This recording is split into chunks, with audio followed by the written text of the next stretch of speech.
Top quality और consistent performance के लिए सिर्फ सिल्वर पंप नाम याद रखना। ಪೂಜೆ ಮಾಡ್ತೀವಿ, ಕಷ್ಟ ಪರಿಹರಿಸ್ತೀವಿ ಅಂದ್ರು ಚಿನ್ನಾಭರಣವನ್ನ ದೋಚಿದ್ದಂತ ಇಬ್ಬರು ಕದೀಮರನ್ನ ಇದೀಗ ಬಂಧಿಸಲಾಗಿದೆ. 8.6 ಲಕ್ಷ ಮೌಲ್ಯದ 90 ಗ್ರಾಂ ಚಿನ್ನಾಭರಣವನ್ನ ಸೀಸ್ ಮಾಡಲಾಗಿದೆ. ಇಸ್ಮಾಯಿಲ್ ಜಬಿಯುಲ್ಲಾ, ರುಕ್ಸಾನಾ ಬೇಗಂ ಬಂಧಿತರು ಅನ್ನೋದು ಗೊತ್ತಾಗ್ತಾ ಇದೆ. ಬಂಧಿತ ಇಬ್ಬರು ಆರೋಪಿಗಳು ಒಡಿಶಾ ಮೂಲದವರು. ದಾವಣಗೆರೆಯ ಹರಿಹರ ಬನ್ನಿಕೋಡ ಗ್ರಾಮದಲ್ಲಿ ನಡೆದಿರುವಂತಹ ಘಟನೆ ಇದು.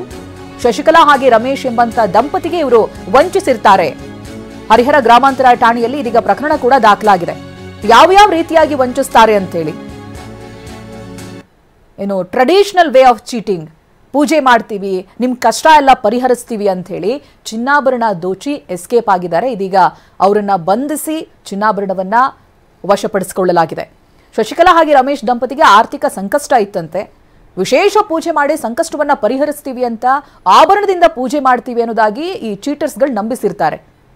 ಅನಂತರದಲ್ಲಿ ದಂಪತಿಯ ಮನೆಯಲ್ಲಿದ್ದಂಥ ಚಿನ್ನಾಭರಣವನ್ನ ಪಡೆದು ಪೂಜೆ ಮಾಡಿ ಮೋಸ ಮಾಡಿದ್ದಾರೆ.